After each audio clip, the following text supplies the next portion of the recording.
अंजलि और आप देख रहे हैं सूर्य आदित्य न्यूज। अब खबरें विस्तार से।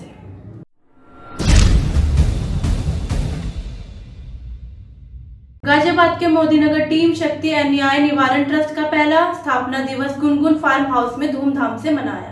कार्यक्रम में एसडीएम मोदीनगर आदित्य प्रजापति मुख्य अतिथि के रूप में उपस्थित रहे। इस मौके पर गरिमा रावत, सोनू ठाकुर, सिमरन जायसवाल, रवि राघव आदि लोग मौजूद रहे।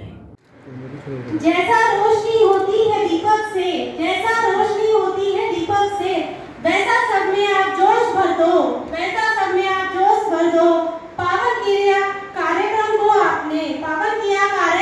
आपने दीप जला आगाज कर दो, दीप जला आगाज कर दो।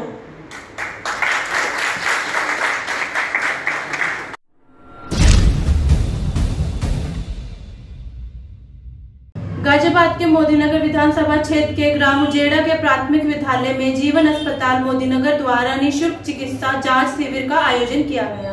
विधायक डॉक्टर मंजू सिवाज के नेतृत्व में आयोजित इस शिविर में अस्पताल के चिकित्सकों एवं स्वयं विधायक द्वारा सैकड़ों लोगों के स्वास्थ्य की जांच कर उन्हें निःशुल्क दवाइयों का वितरण किया गया।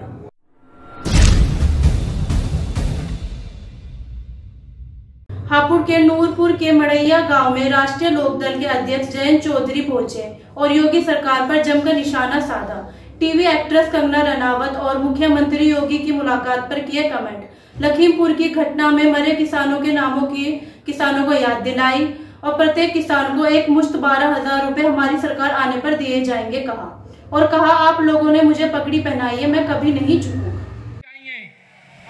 जिंदा कौमें वो होती हैं जो अपने इतिहास को याद रखती हैं,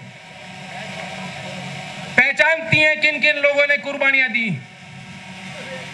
लवप्रीत 18 साल के आपके लिए उन्होंने जीवन न्यौछावर कर दिया। एक दिलजीत थे, एक हमारे नक्षत्र सिंह 60 साल के किसान, उनका सबसे छोटा बेटा एसएसबी में जवान है, वह भी वहां शहीद हो गए। एक गुरविंदर जिन्हें गोली लगी है लेकिन उसकी पुष्टि सरकार की पोस्टमार्टम की रिपोर्ट में नहीं हो पाई, लेकिन वहां स्थानीय लोग जिनकी आंखों देखी थी वो यही मानते हैं कि वहां गोली चली और गोली से वो गुरविंदर चले गए। और एक रमन कश्यप जो पत्रकार थे, ये नाम आपको याद रखने हैं। ये सरकार चाहेगी कि आप ये नाम भूल जाओ, लेकिन ये नाम अमर रहेंगे। जो दिल्ली की सीमा पे किसान, सैकड़ों किसानों ने कुर्बानियां दी हैं, उनकी कुर्बानियां, उनकी शहादत अमर रहेगी। चाहे दिल्ली में बैठा कोई व्यक्ति हो, चाहे केरल में बैठा कोई व्यक्ति हो, चाहे गुजरात में किसानी करने वाला गांव में रह रहा कोई गरीब, सबको मालूम है कि ये लड़ाई हमारे लिए लड़ी जा रही।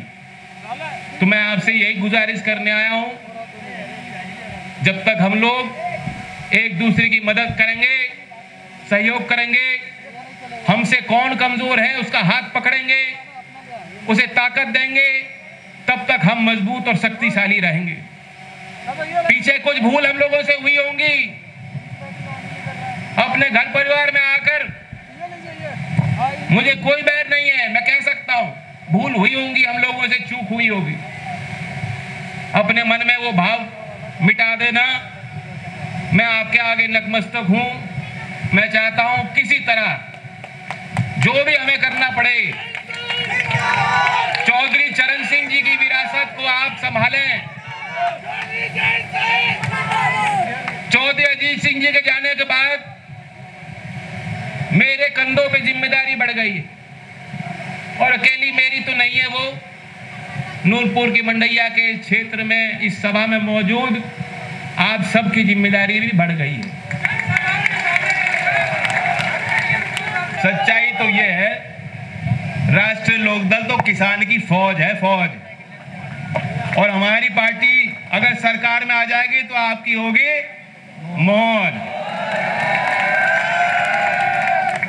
चाहे लड़कों को नौकरी,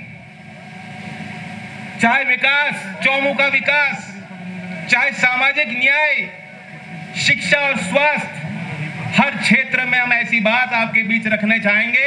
31 अक्टूबर पे मैं चाहता हूं आप सबकी नजर, आप सबकी निगाह हमारे लोक संकल्प पत्र पे रहे, ताकि दूर तक वह प्रचार हम लोग कर पाए। अब मैं ज्यादा कुछ तो रह नहीं गया, और पिटारे में आगे के लिए भी कुछ चीज रखनी पड़ेंगी। मैं आपसे यही पूछना चाहता हूं कि जो लड़ाई हमें लड़नी है, अब तो छेड़ दी हमने लड़ाई।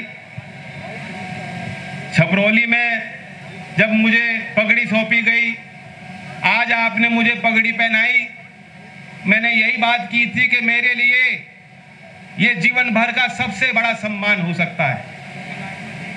मर जाऊंगा लेकिन आपके इस लड़ाई में कभी झुकूंगा नहीं और हटूंगा नहीं।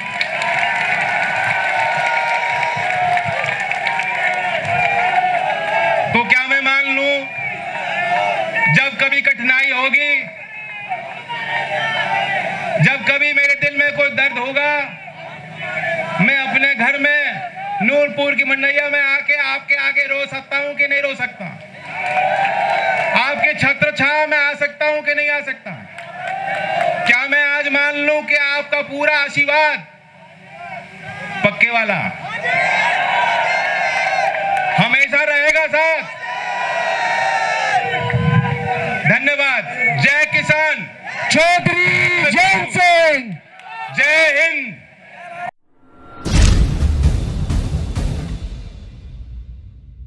आज के लिए खबरों में बस इतना ही। कल फिर होगी आपसे मुलाकात। नमस्कार।